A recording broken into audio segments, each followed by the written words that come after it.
Sorry, this is part two because somebody called me and I'm so stupid that I don't have something to stop me from doing it. I was talking about Ajax and how they're doing it, and I said that this team needs to be native as it can be. They don't need to be going Europe and find all these players from anywhere else. You know, they need to find somebody that guys understand what they're coming to Manchester United and what that means. That doesn't mean somebody that would be playing in South America and grew up, thought that was a big team, and they don't understand the difference between Man City or Manchester United.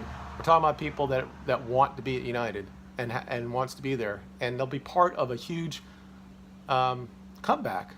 And there's a real problem here that the team could lose, or the fans might turn on the team. Now, we're not going to be like Real Madrid. Well, they'll boo after the team's won 3 straight Champions League. They will boo them off the pitch. That probably won't happen unless we get blown out against Cardiff on Sunday. But because the love affair of the team is so, it's one of those things, and it's happened in every sport across the world, especially the United States. With baseball got too much money, and it never became the same. NFL is getting the same way. They think that they're bigger than the fans that support them. And most people see the right things. I mean, yeah, there are a lot of crazy fans that says, I can't believe this or can't, but you can see when there's effort there and when there's not happening. I've never had an issue when a team that's better than us beats us on the pitch.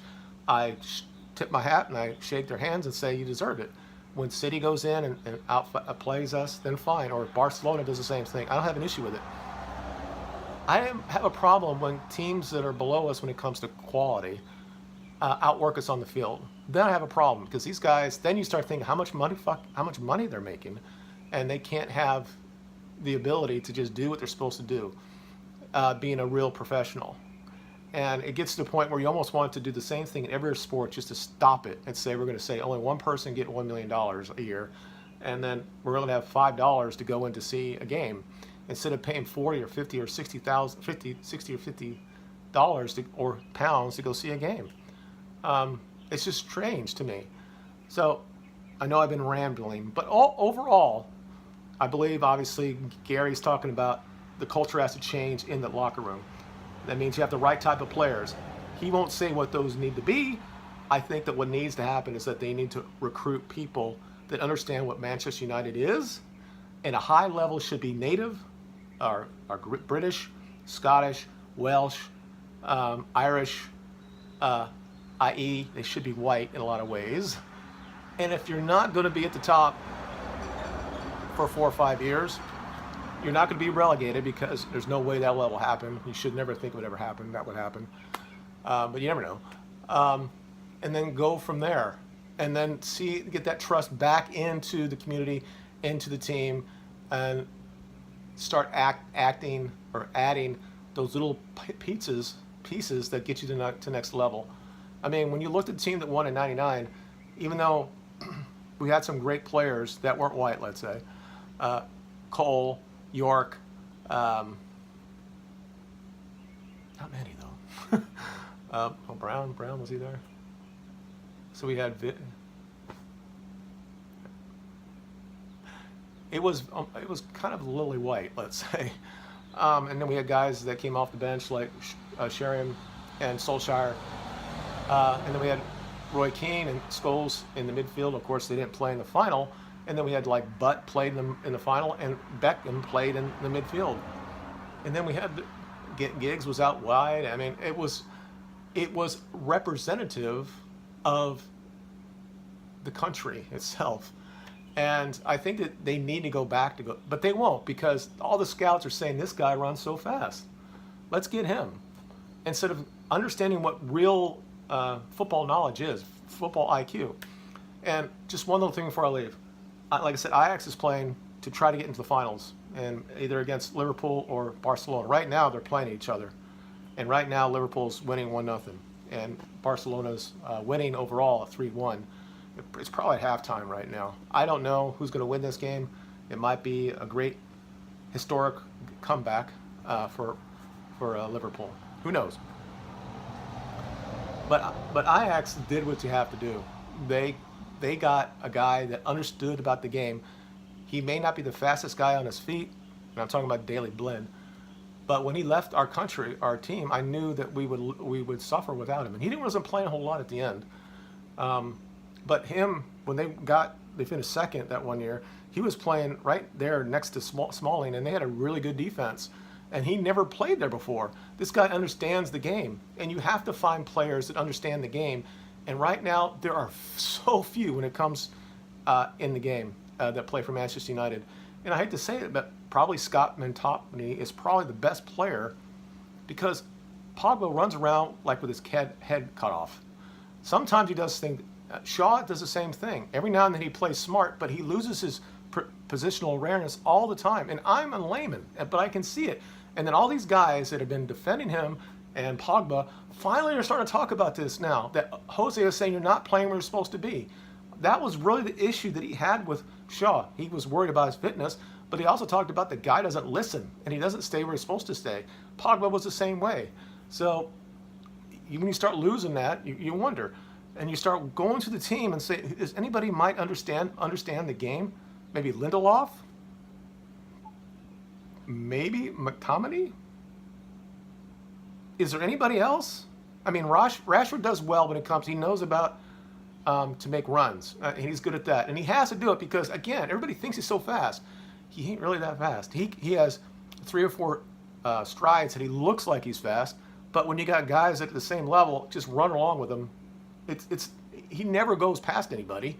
So, and Martial's the same way. He's got things he can do with his feet, but he's not, goal-to-goal speed. He doesn't have it. Like I said, look at Ronaldo when he was young. Fuck that. Look at Waza. Rooney. Rooney was clearly faster than Rashford. Clearly faster than Martial, full flight. Now, he doesn't look as smooth as Martial. And Rashford's the same way. He runs around. But Rooney looks like he was running fast, but he could run clearly at this faster than these guys. And then we have Ronaldo, who was clearly faster. It's interesting to see that when you don't realize how fast guys like Giggsy was and Ronaldo was and Pavarski and even Beckham. Beckham is just as fast as these two guys were. And it's weird that we have so much pace. Lingard might be faster than everybody on the team, but he doesn't have the quality. And I think Shaw is just as fast as the other guys. And I think that still, even today, that Shaw looks like he's carrying a little bit of weight. Now, again, it could be his body. And like I said, I talked about this in my video before, and I should stop body shaming him. But I think that he's fat, and I think the same things happen with Lukaku. Lukaku all the time, every now and then, can go really fast. He goes by people. But he's gained a lot of weight. And I don't know, that's down to the coaches and the players or whatever. But anyway, that's basically it. I have nothing but good words to say about all those guys, especially Gary Neville. Will it change anything? I don't think so. I think as long as they make money, they're not going to really care. Of course, because everybody does. I'm still watching WWE. Clearly, the only reason why is because my son watches it. And I'm still going to be turning in on Sunday to watch Manchester United play, even though Liverpool and Man City are fighting for the championship. But it's shocking to see the fall of grace that we have. But the truth is clearly this, and Gary said this too, that this team is not as good as we think it is, and we need to find at least 11 players that want to die for the team. Whatever that means. Obviously, you're not actually going to die for them, but we have to find that. And until we get that, this team is going to be Arsenal Part 2, and that's unfortunate, but that's the way it's going to be. Okay, thank you for watching, and let me know if you want me to talk about sports on this channel. I will.